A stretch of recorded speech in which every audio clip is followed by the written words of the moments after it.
And we're live. Zaal, thank you for joining us. It's great to finally have you on the pod. Um, how's your day? I'm doing phenomenal. It's a beautiful Thursday out here in Portland, Oregon. Life is good. I'm excited to be here. How we doing, Bayo? I'm excellent. I'm excellent. Yeah, so, for the Blitzscaling audience that's tuning in, please feel free to leave comments, questions in the comment section, and we'll get to the ones that we can. It's a pleasure to have you here today, Zal. You've always been someone in the community that I felt was the glue, right? Someone that everyone could count on. So it's a pleasure to get a chance to learn more about your story and share it with our community here. Um, so I'll just jump into a quick bio, um, and then we can get right into it. Zaal is a visionary founder, seasoned engineer, and the driving force behind the pioneering music collective. With a foundation rooted in automation engineering and a passion for emerging technologies, Zaal has dedicated his career to leveraging the power of tech to revolutionize the music industry. His leadership embodies a commitment to innovation, aiming to harness the transformative potential of new technologies like blockchain, AI, and beyond to empower artists and reshape the world of music in general. At the heart of his mission is a belief in the unifying power of both music and technology and its intersection, making Zaal a trailblazer in both spaces. He's the founder of Z-Talent, which demystifies emerging technologies for musicians to empower independent artists. It's great to have you. Here's all. I'd love to get a better understanding of the environment you grew up in, whether like you had entrepreneurial people in your family, any insight into what might have sparked your journey along this path. Yeah, 100%. So my background actually, unlike most entrepreneurs, I actually have a very 9 to 5 background. Both of my parents emigrated from India to the United States during grad school, and they finished their graduate school out here. And my dad's still working the same job that he got out of college. So he's been working with the same team and the same people for the last 40 years. And my mom has worked a couple different jobs, but working, an 8 to 5 most of her life, especially me growing up. So to me, honestly, growing up, that was what you did. That was the future. That was what I was told. It's, get good grades in school, go to a good college, get good grades in college, get a good job, and then, you're at your job until you retire. And for me, that was, easy enough just going through traditional school, doing, what people told me to do. But then COVID happened in college, and I realized not only me, but everyone around me weren't that traditional thought of the companies being there for you if you were loyal after 20, 30, 40, 50, 60 years sometimes would immediately drop you at the drop of a hat because of monetary concerns, which of course makes sense. Corporations are there to make money. And I think that just really opened my mind and world to the point of, do I really want to rely on someone else for my future? If something like COVID, something, world changingly drastic happens, do I want to have control of my future? Or do I want to let someone else have control of it? And I think that's really what sparked it more than anything. And that started that entrepreneurial drive, but I didn't even realize what I wanted to do was entrepreneurship until I was a couple years in already, which was the coolest thing for me because I had been hitting my head against a wall trying to find different ways to make what I wanted to work. And originally, I was joining other collectives along the way.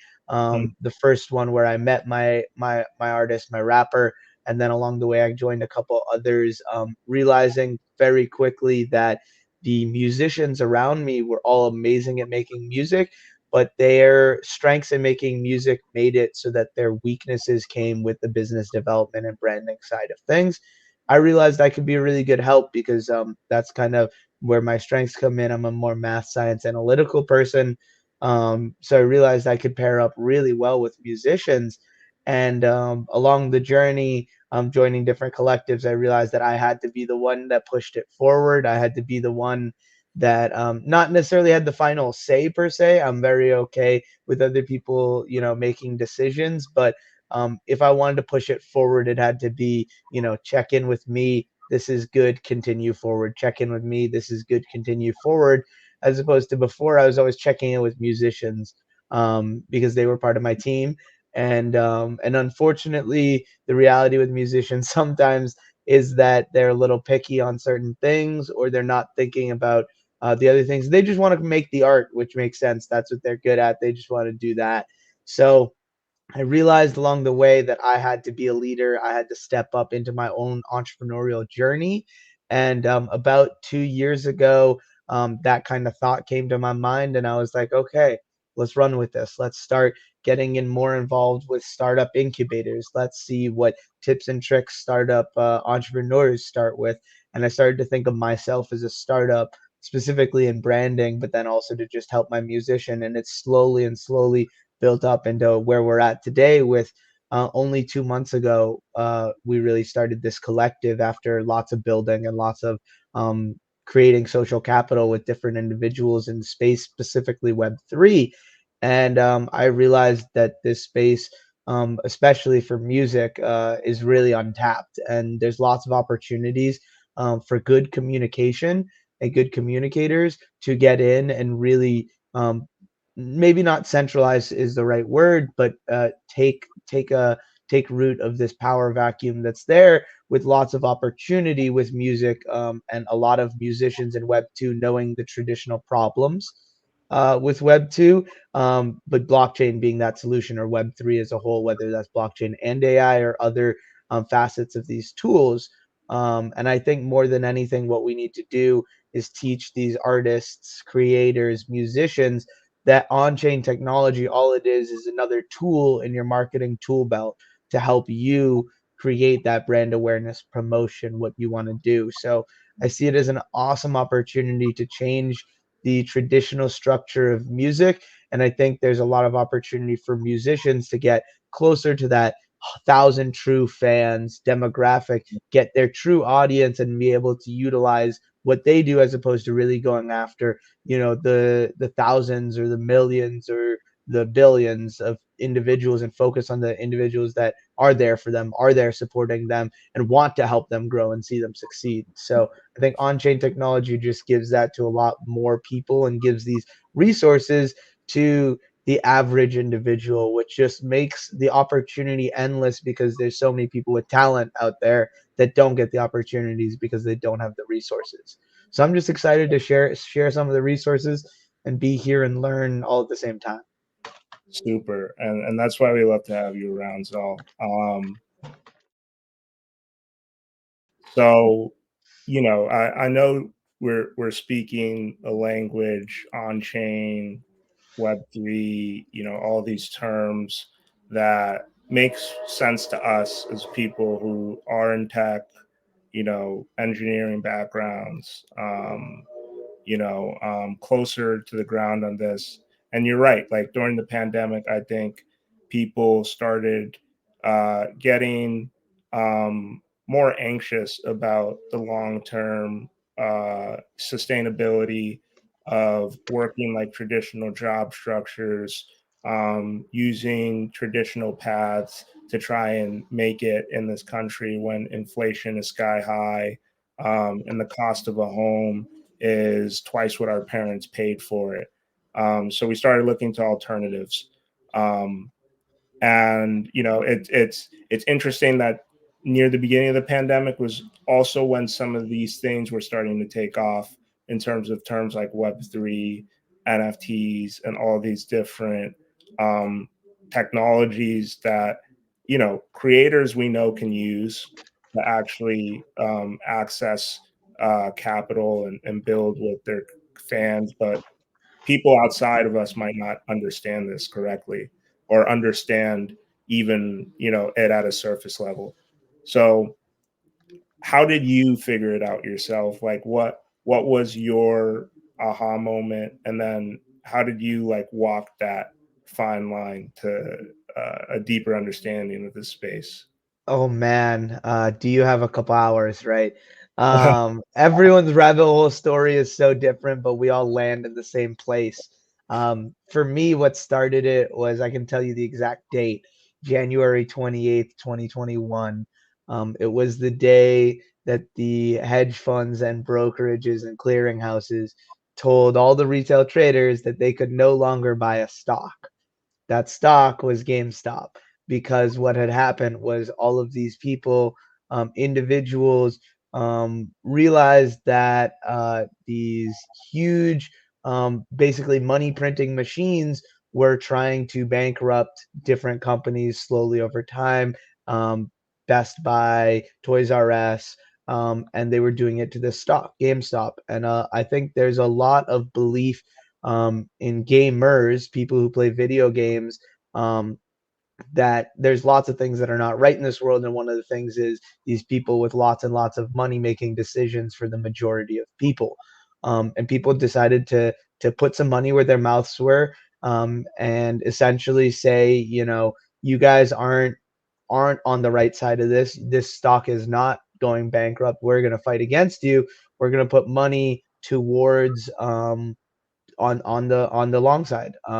And essentially, what happened there was on January 28th, 2001, there was a point where some of these clearinghouses and really big money individuals would have gone bankrupt had they let everything play out the way it should have played out. So they basically decided, and again, I'm trying to use gaming terms, they decided to pause the game, change the rules, and then unpause it because they were going to lose, right? And they can't lose. So I think that started the cause of a lot of deep mistrust with the traditional system of making money, the stock market. And that's what started me on a long train of learning more and more about the financial system and everything. So for me, GameStop was the first rabbit hole that I went down. And ironically enough, it was so close to the Web3 rabbit hole that I didn't actually go down the Web3 rabbit hole for another 2 years, because I was so engrossed with the GameStop stuff that I was so focused and zoned in on all these different things that they were finding and uncovering.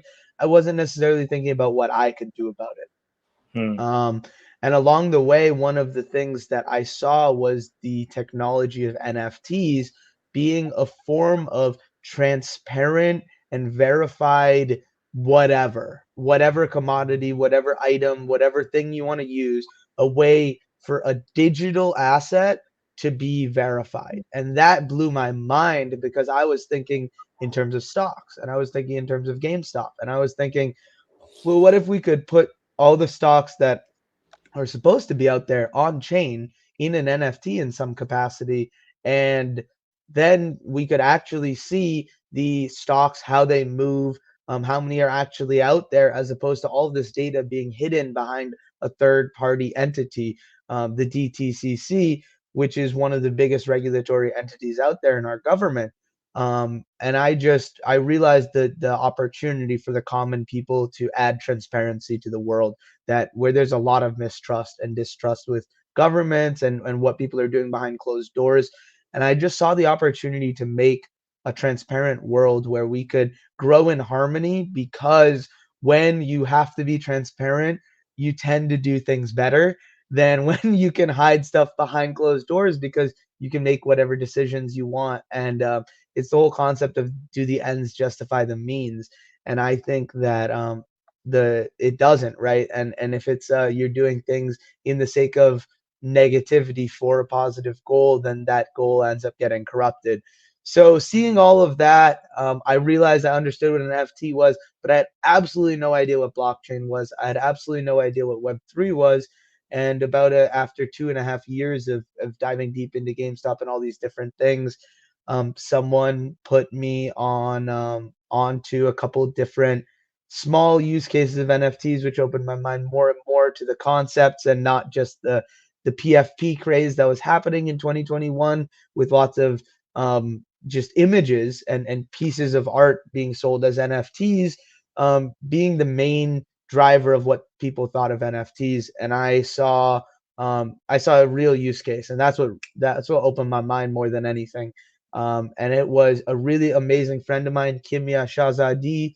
I met her in person at a event in New York City, actually, um, which it blew my mind. It was a NFT that was a membership subscription. So it was a $300 NFT. You buy it, you get a membership to this group, and because it was just starting out, it had one utility, and that one utility. The whole purpose of that brand, it's called Love Story Unicorns. It is about teaching relationship skills. So what the owner of that brand does is every week she has a Twitter space where she just shares, gives information for free. But then if anyone wants to be a part of her membership, you can buy this NFT and you get at a minimum 3 relationship quote unquote kind of seminars with a relationship counselor that can help you do whatever you need to do. And I just saw like this immediate, like, okay, you pay $300 and you get a lifetime subscription to every year you can come back and do at a minimum 3 sessions with not, maybe not a quote unquote therapist, but someone who's acting in that role. And I just saw the opportunity, especially post COVID world. Everyone's struggling with all these different things, and she was my mentor. She opened my world up to like really getting down, diving deep into blockchain. She put me in touch with one of her devs, which was her brother, who I had a conversation with. I told him about all my crazy ideas for music and how we can use NFTs, and he gave me the like, okay, look at this standard. Here's stuff you need to research. Here's this, here's that, and that opened my world. The same day, I went to YouTube. I searched what is blockchain. I searched what is ERC 75721. Started learning about what NFTs were, what regular fungible tokens were, and boom, it exploded from there. Everything was exponential. I slowly started opening myself up to more and more people, and the growth was just phenomenal. Every day it feels exponential, even. And Kimia was a huge, huge, huge part of that. She still is today. She's a part of my organization. She's on my advisory board. She's a relationship expert. She has a certification in psychology, in specifically I think some sort of human behavior, but specifically towards relationships. So I think she's an amazing mentor, an advisor, and an awesome human being. And I knew her in person before getting into this world, so that made it all the more closer of a relationship. And yeah, she was the one who told me like day one when I was interested in. She was like, get a Twitter, get on crypto Twitter, make your profile picture an NFT, and then get on Spaces. She said it took me a year to learn about Twitter Spaces, and she told me on my like in my first month. And oh my God, that blew everything out of the water. I'd always wanted to create content, but I was always potentially struggling with the content to create, and then also just creating, getting to the point where you can just create content and not have to think about it, not have to plan it, and not have to like do all these things. And you just are like, oh, okay, I have this idea. Let me turn it on and record. Or I'm just having a conversation with friends, like spaces usually end up being. I realized, like, wow, this is content creation. This is hosting events, hosting podcasts, all these different things that I've wanted to do. And I've actually, in the background with my best friend, me and him, we've been playing video games for now over the course of over 7 or 8 years. We were on an esports team together. We still play video games all the time. We've been recording, background content for the last 3 years. Just anytime we play, we record it. And we've been getting more into that methodology of creating content and just like getting into the music side of things, getting into the Twitter spaces, the crypto world. I realized like it was perfect for me. I'm a video gamer. I'm creating a company as a startup. I love this world and I can really empathize with creatives as well, the other people starting up, because that's where I am right now too.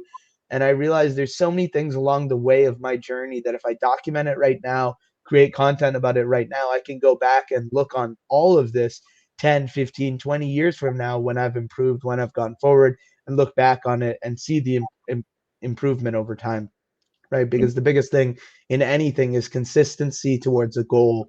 And if you can do that, you can really achieve anything, which is wild. But yeah, that's a long-winded 10-minute answer to that question, and I could go on for Yeah. hours, especially about the GameStop stuff.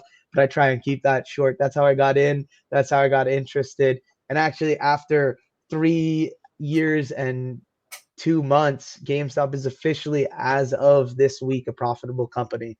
So that's wild. That's going to be a whole nother few years over time. Along that way too, I learned one of the things I learned was directly registering shares. It's called DRS. It's a way to, instead of Fidelity or a TD Ameritrade, to own your stock, you put it in your own name. So my GameStop stock says Zaal Panthaki, right? Not ZAO-PALOOZA in by holding through whatever it is, right? So that taught me about self custody, which taught me just more about this concept of self custody in crypto, which made it all make more sense. It's Mm. owning your assets as a as an individual, as opposed to having your assets digitally owned by some third party company, whether that be on the cloud, whether that be on this, on that. Some company, some central authority has, the final say over your assets. And, if you pay money for them, that doesn't make much sense to me, right? Because it's like, it's basically buying something to rent as opposed to buying something to buy it. And that really, like, I think that's the crypto ethos. That's the Web3 ethos. It's really understanding, like, let's take back some of this power. When the internet was created, whatever the power vacuums were there, people took advantage of all of the opportunities to get data from the common person, opportunities to target individuals' dopamine with social media and all these other things that these huge companies do. And social media, it's a free product, which means that you end up being the product, and your data is sold and harvested. And I think there's lots of opportunities in the on-chain world, which is the Web3 world, which on-chain is just the new online, in my opinion. And that's like the nice, easy way to say it. What we can do with on-chain technology is we can actually prove who is owning digital assets more than anything. And the ability to do that opens up so many layers on our internet that haven't even been thought of yet, right? Like in the last 2 years, so many things that have happened that people weren't thinking about 2 years ago. And I'm sure the things that are people are thinking about that'll happen in the next 2 years are also, you know, going to be either super far in advance or happen sooner than you think. And the technology is just improving at an exponential rate. And it's amazing. It's an amazing time to be in this space right now. I'm excited because just growing a startup in this space is awesome, especially working in music. I've found more than anything the Web3 community to be just the end all be all more than anything. Like, there's definitely lots of opportunities for money because the space is small and there's lots of untapped potential. But the community over everything for me, that's what like sparked it for me, was joining different communities and every single person being so helpful and wanting to teach me and educate me on the different questions I had. And I had found in the 3 years prior to that, when I was working in the music industry as a startup, I had a lot of individuals gatekeeping information because I didn't have connections, I didn't have experience, I didn't have the background of a music manager. So I was kind of written off in a sense. And I was like, okay, you know what? I'll just keep grinding. And then finding the Web3 community, everyone's been helpful. Everyone's been like, how can I help you? How can I teach you more? Here's musicians that I've been working with. So it's just been like the easiest transition ever, because I was going from like this really tough world of where everyone's like, if you're not a business professional with, lawyers out the galore, all these brand investors, and you don't have $500,000 immediately in funding, and like all these things where like the common people with just an idea for a brand will never have without help, will never have without support and resources. I realized like the support and resources were out there in the Web3 community for me. All I had to do was just go and reach out, find it, and make that connection and effort. Versus in the traditional Web 2 space, it wasn't just make the effort and go really hard and do a lot. It was you had to pay for a connection, or you had to be really lucky and have a connection through a family friend or whatever it was. And I think this space is just opening up, like I've been saying, like the resources are being given to the people who haven't had them before, and they're proving to everyone that they're just as good as everyone else. They just need the resources. So I see Web3 as an opportunity to give resources, whether that be specifically with internet technology and just like the interwebs, give that to just any person. And I have people that are part of my collective that are in Nigeria, and they've met other people in my community that are also in Nigeria, and they realized they were only one town away from each other. And like just like that, like ability to connect people online and then bring that into the real world is undeniable. I'll let you ask a little more questions, because Yeah, I yeah. again, like I'll keep rolling on that, but No, no, like yeah. I understand. Um, I want to interject there because you know, you're making my job easy. You're a reservoir of information. But I want to pull out some philosophies that you've picked up, that you communicated without communicating. One of which is the need for transparency, right? Part of what led you down this rabbit hole is because you saw a system that was not transparent and didn't seem fair, but it seemed entrenched. And then you went down this path to find a system that was more freeing, that was, applying a different model to something that seemed ancient, right? But was actually, fixing um, this lack of transparency issue, right? And this lack of ownership issue, which I think a lot of people that come from, let's say, a 9 to 5 environment tend to feel after some time. And it's one thing to dismiss it, but it's we saw the culture talk about it a lot during the pandemic. So I think that was part of the underlying trend there that probably motivated this path you're on. I love the way you've managed to learn and grow through it. I've watched the transition from your early days with Z Talent, having these conversations with you, and now seeing what you're doing now with ZAO-PALOOZA and having this environment with 17 different artists. 17, is that It's correct? about 14 right now, different changes, but the beautiful thing is we've had 40 signups from Yeah, individuals from all over the globe, people that can't be there for New York, for people submitting for to be on the DJ set as well. So nice. it's just amazing the feedback and reception we've got from musicians more than anything. And you put it together pretty quickly. You did, and so it's been great to see that growth. Now, towing the line, right? Because I think there's still people that might be skeptical, right? Skeptical of this space and skeptical of the potential here. So the example that you brought up with the relationship council was a great example because it showed how someone who would have done this business anyway was applying this technology to make it make sense for her business, right? And she was able to offer an upfront lifetime membership, transparently track who in her community is part of that membership, engage with those people, offer them a service. And then the other thing, too, that membership pass can be traded. So imagine being able to essentially sell your subscription to Netflix, right? And sell with it its metadata, its any sort of perks or benefits that come with it. And then the original business actually gets a royalty payment for that resale value.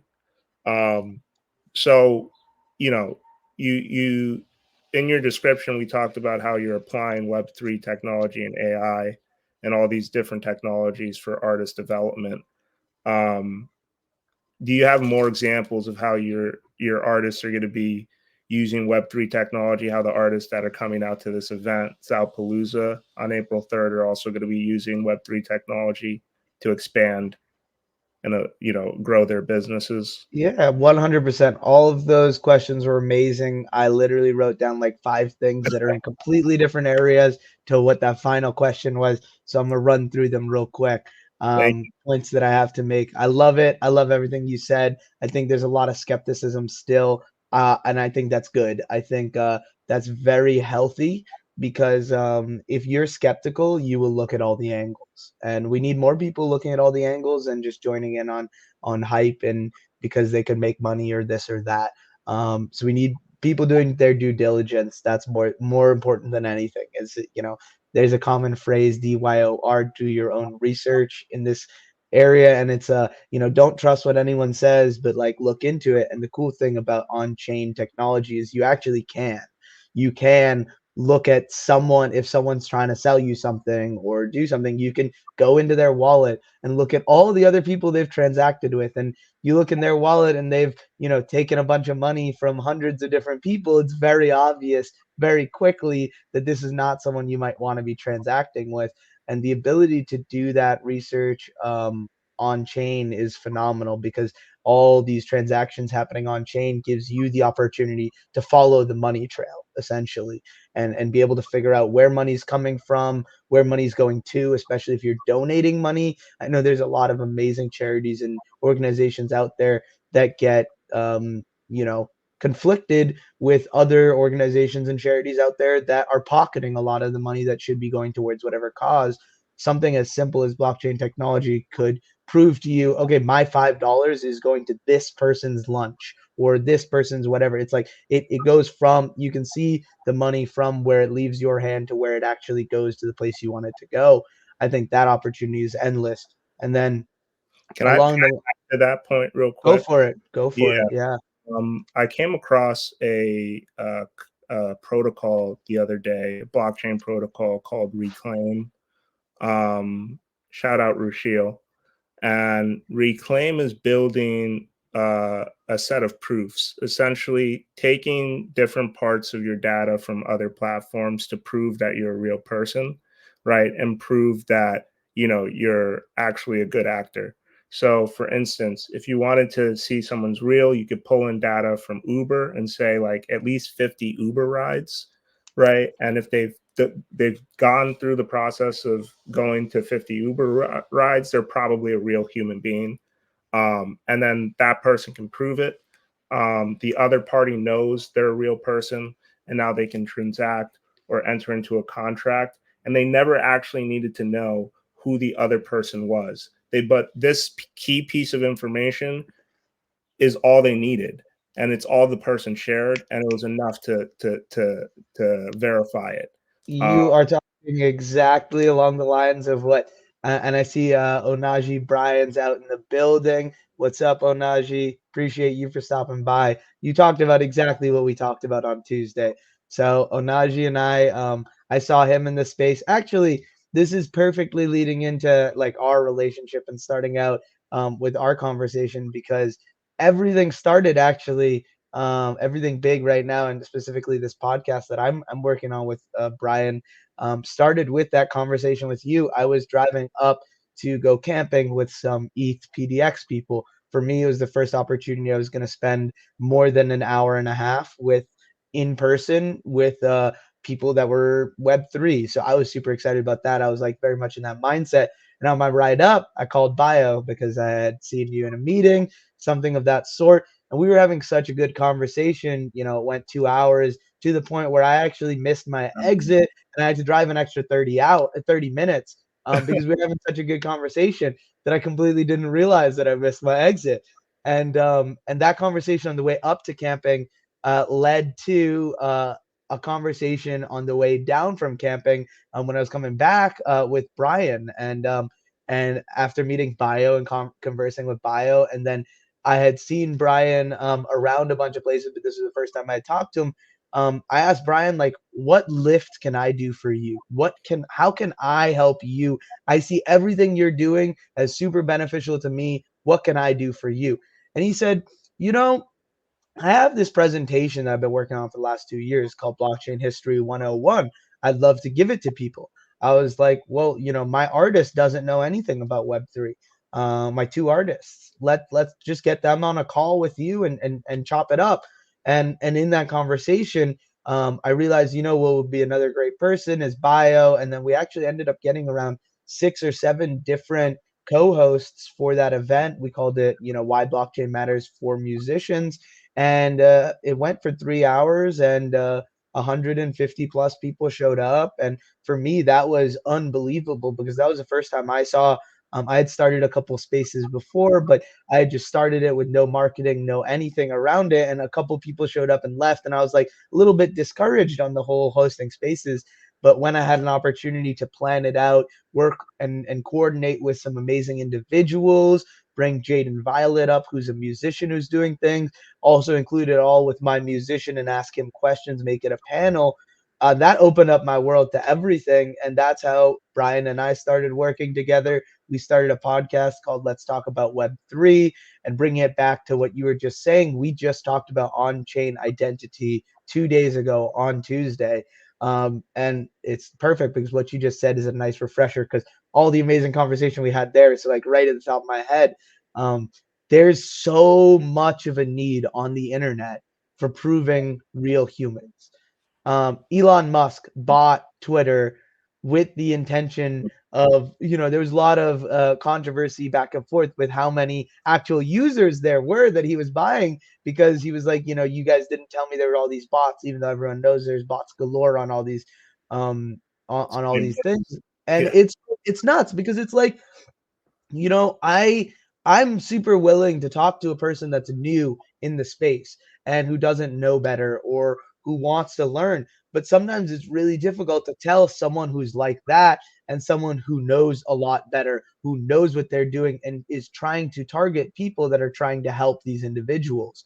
And there'd just be a lot of amazing room in this space if there were people that were doxed, which means that your real identity is out on the internet with your quote unquote superhero identity. And I think that that in and of itself is so huge in this space, in the crypto space, in the space where people see lots of scams left and right from anonymous individuals. And I think that there's a real need for proving that an anonymous individual is a real human, A, but then B, also proving that a doxed person is this individual that can now interact on more things, whether it be on chain or online, because they've proved that I'm a real human. And I think that's one side of the on chain identity discussion. And then there's the other conversation, which you just brought up, which is privacy, which is if I join an app, it asks me, when is your birthday? It all it wants to do is make sure I'm over 21 or 18 or whatever the age is, but it asks me for personal data information. And then what these huge companies do is they sell that information to big data companies that want that information to grow their databases. And when what happens there, and that's been happening for the last 20 plus years. So the way the internet was created was not built for the way we're using it today. People did not envision social media to blow up, all these other things, to e-commerce and all these other small things, and the internet wasn't built correctly for all of that.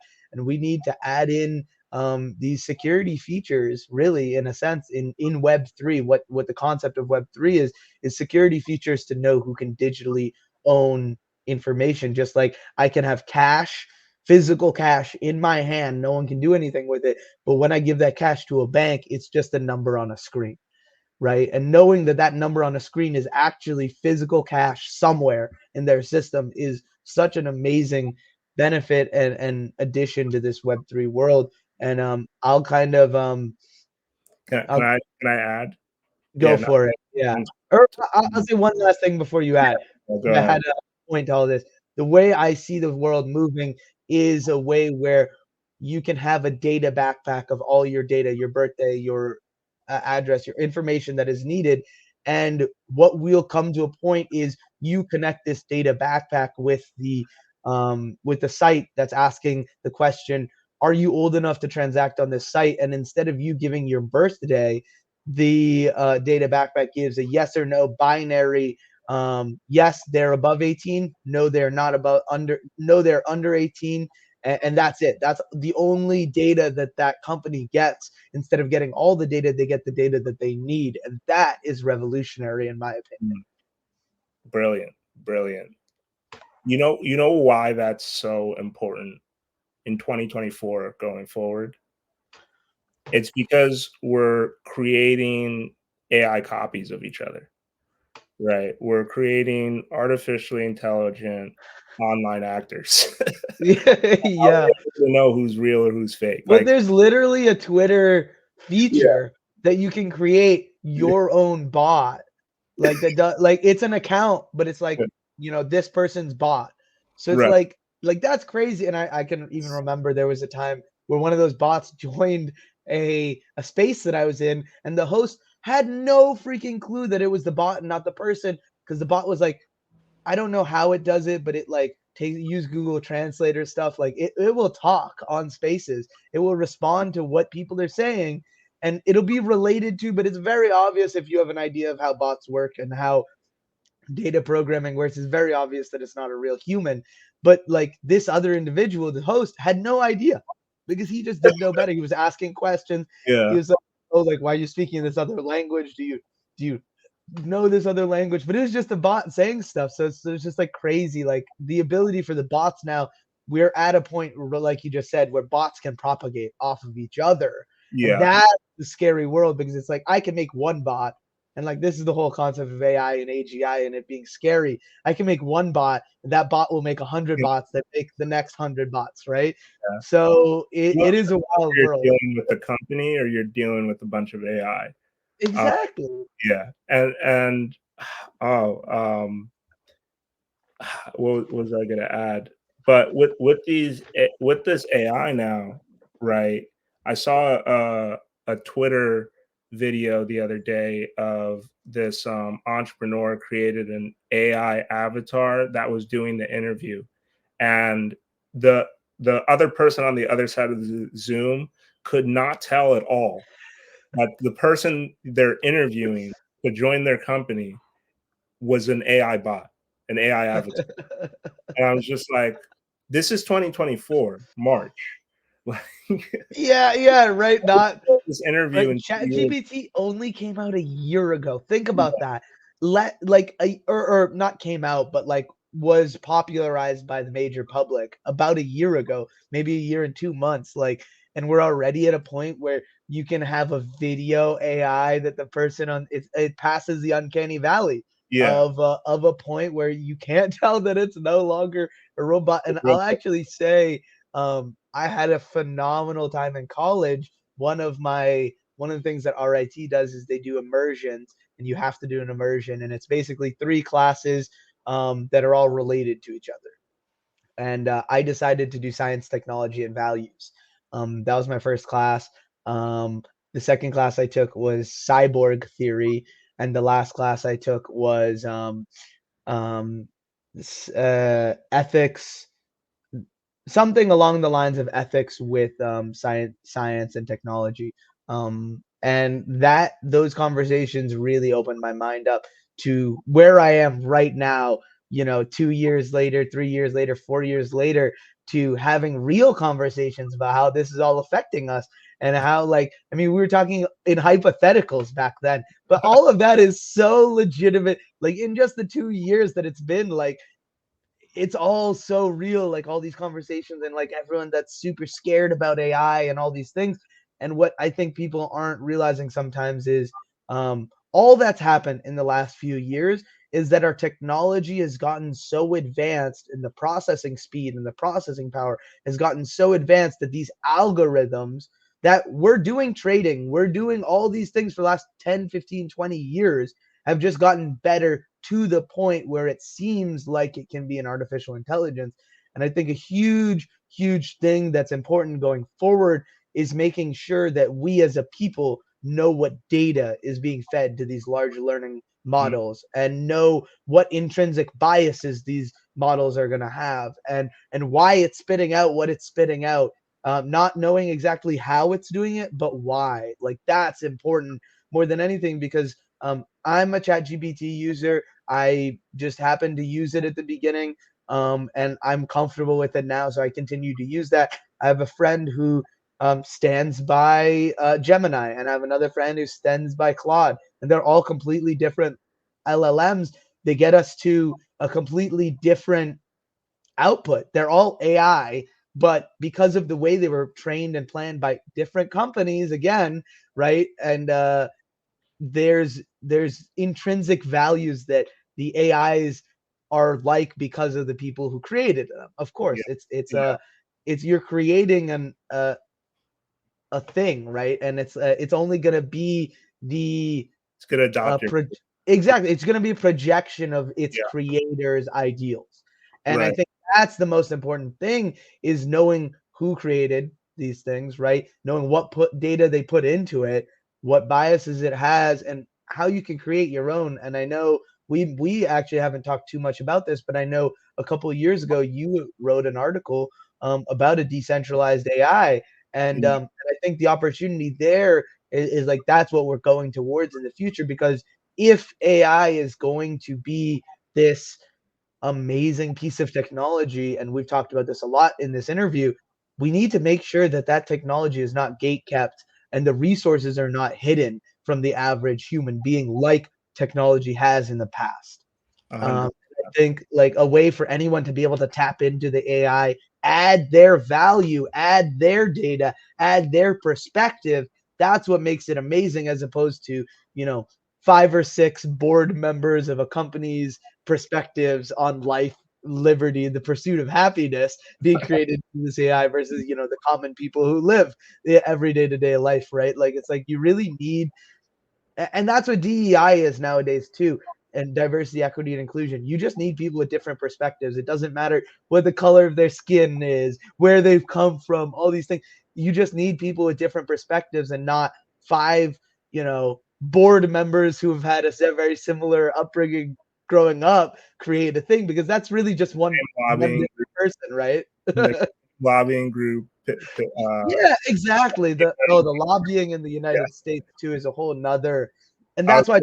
transparency is so important, because I'd be okay with lobbying if I know how much my political party is getting from these lobbyists, right? Like it's like if I knew they're getting billions of dollars to say this thing, I'm a lot more motivated to know why they're saying the thing Yeah. than just Imagine like a chain dedicated to political contributions. So you could clearly see who's donating to who and why.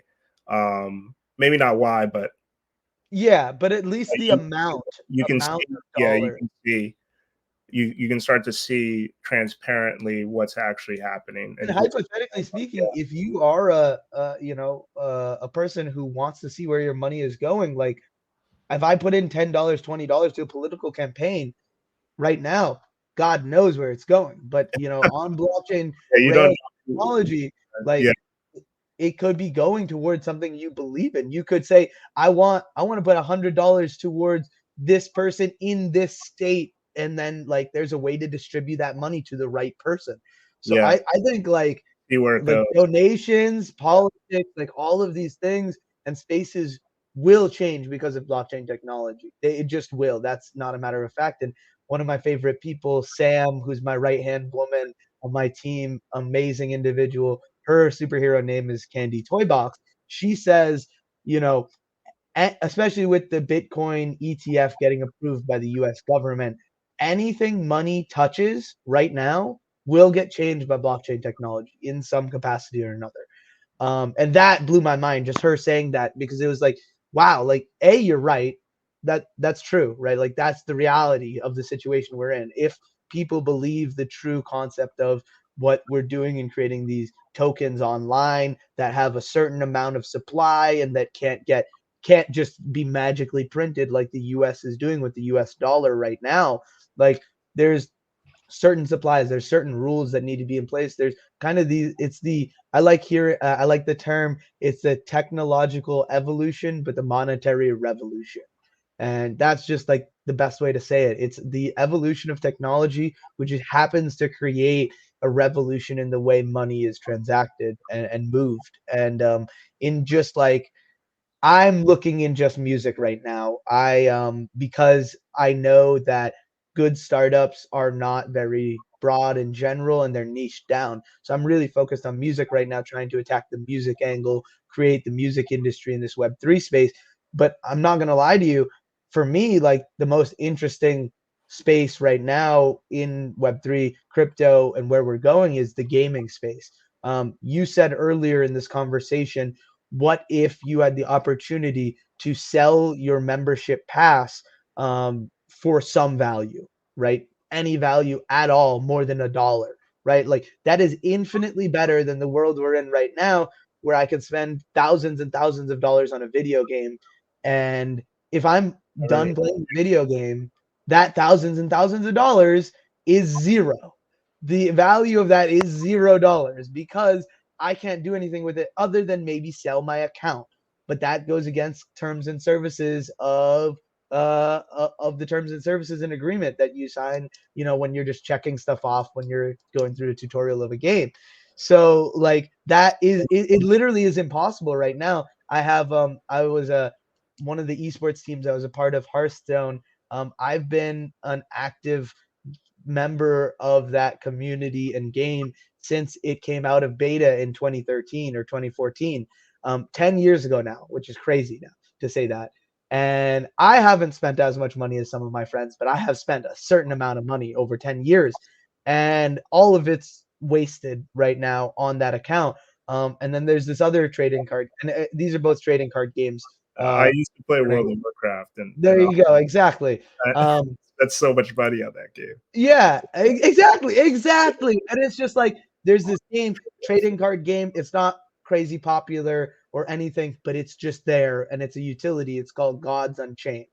And this game has, instead of doing everything on the company's servers, they sell NFTs of these cards. So instead of buying, pointless cards, you're buying NFTs of these cards that can interact with this specific game, Gods Unchained.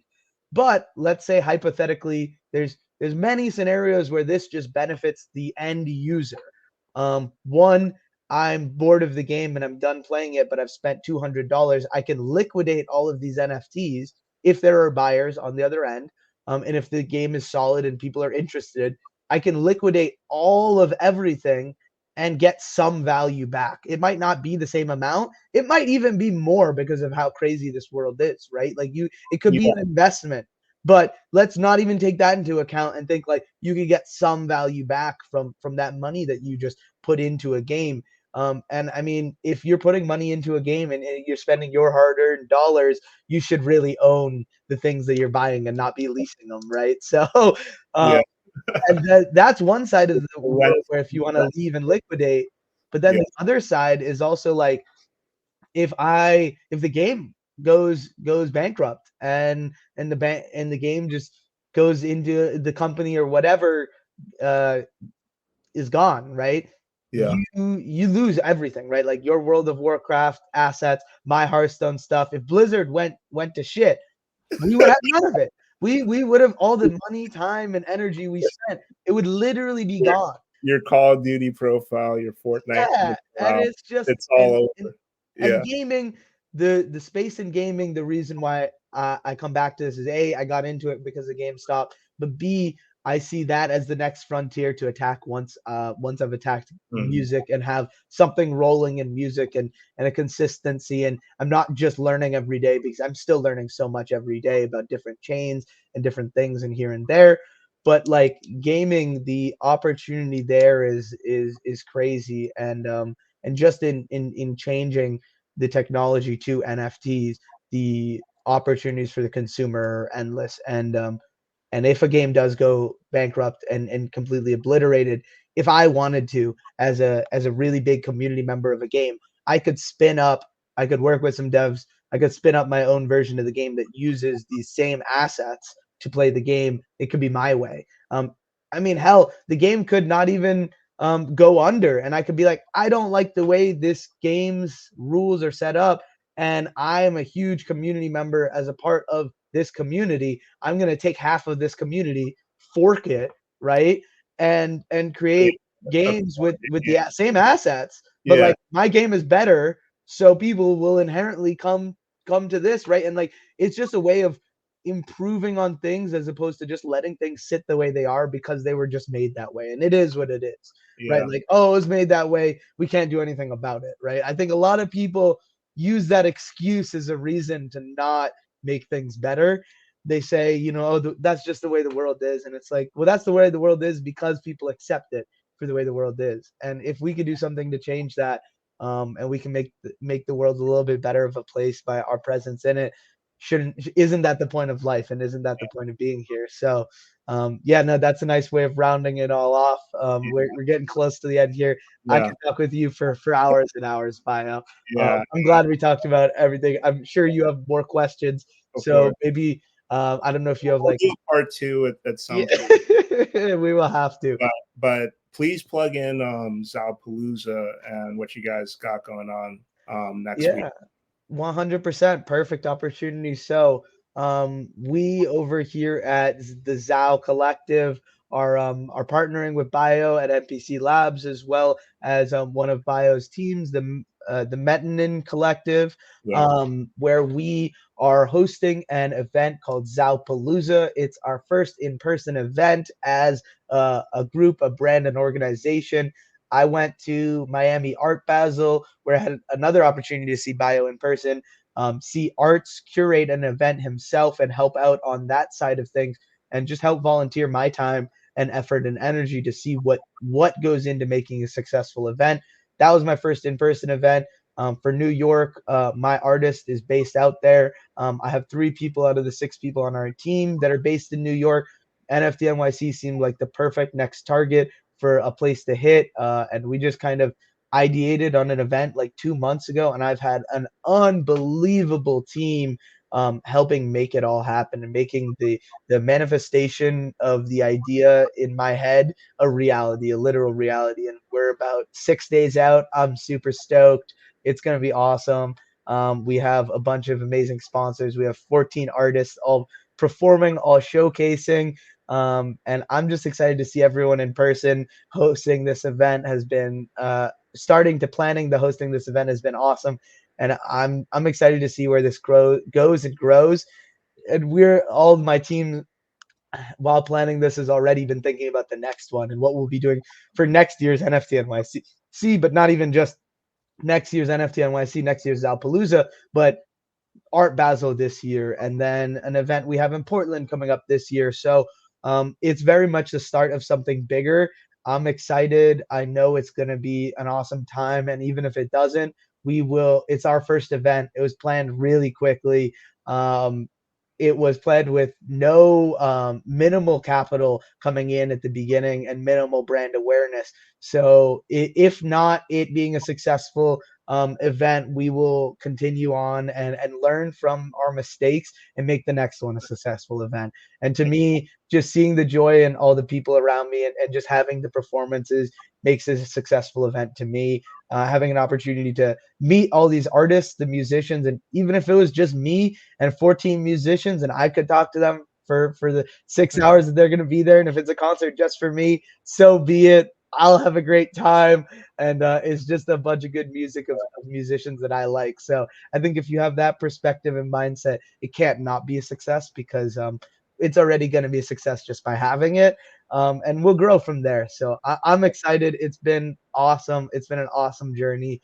Couldn't do it without the people who've been helping lift me up along the way. Shout out my whole team.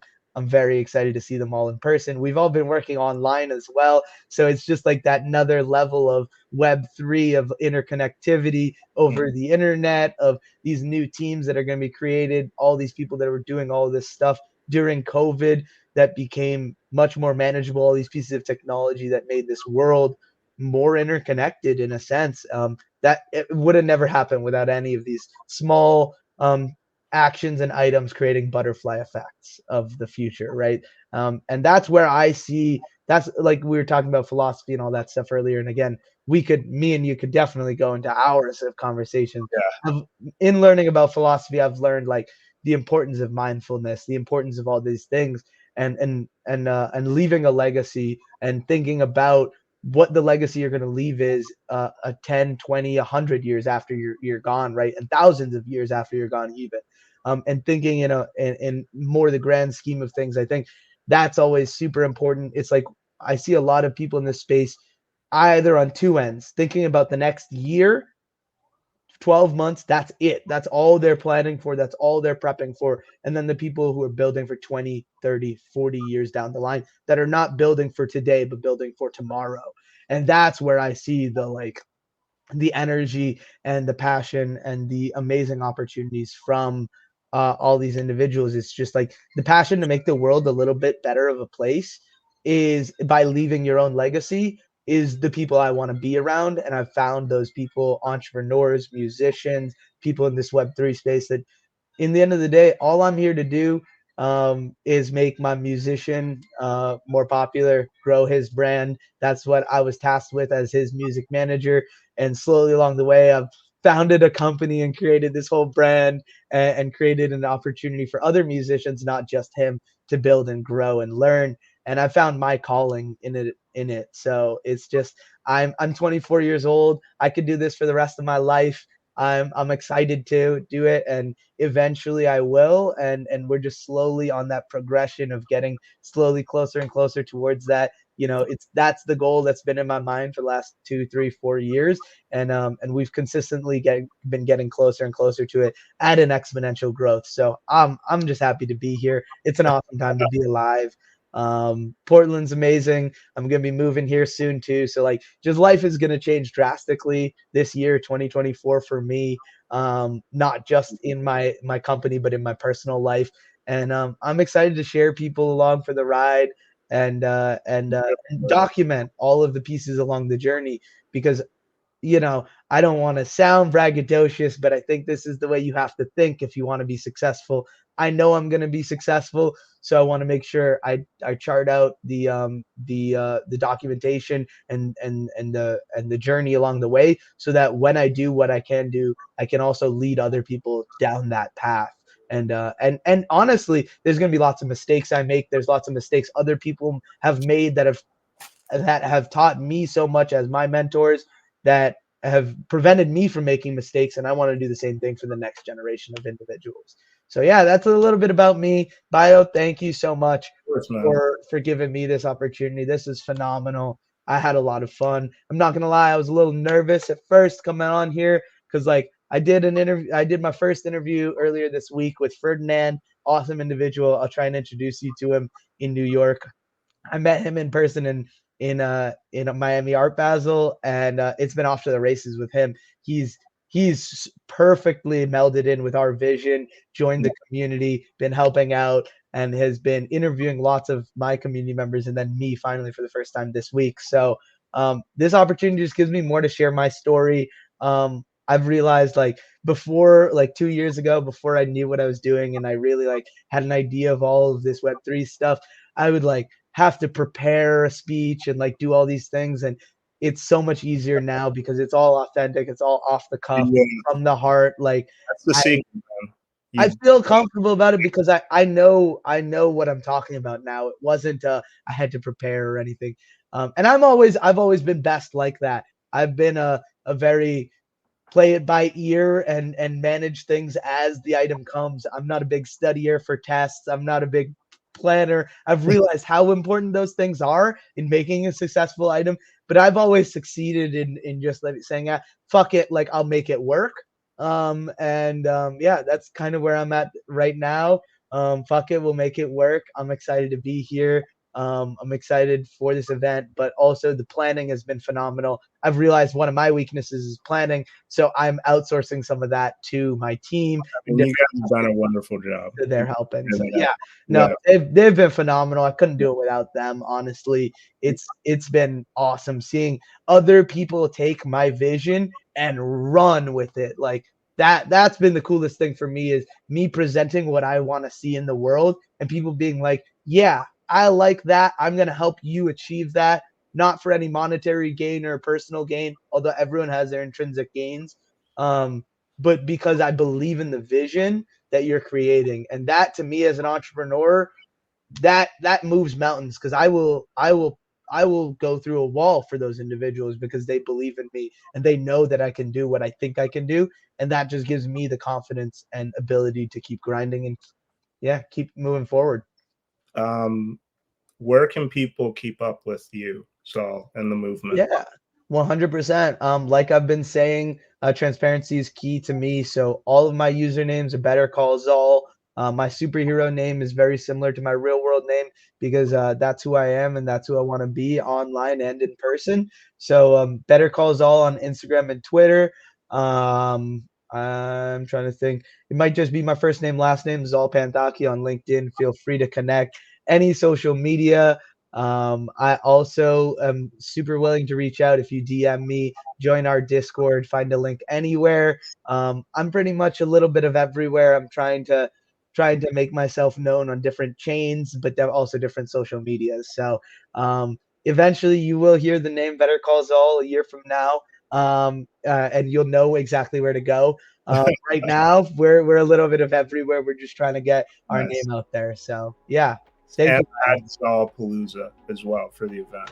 Yes, thank you. At ZAO-PALOOZA on all socials for our event next week, Wednesday, April 3rd from 6 p.m. to 12 p.m. 14 artists. The best way to sell something in Web3 is to tell people why they should come there. It's a free music concert. That's the sell. That's the sell to people. We're gonna get them in the door, and we are gonna onboard the shit out of them. We're gonna teach them stuff they had no idea that they were coming to know, and when they leave, they will be so surprised to be like, why didn't I know that before this event? So that's what we're going for. We're just going to share on-chain technology with some Web2 folks. All right. All right. I will see you there, Zal. Thank you. Perfect. Thank you, Bayo. Appreciate it. Talk soon. Peace. Have a good one.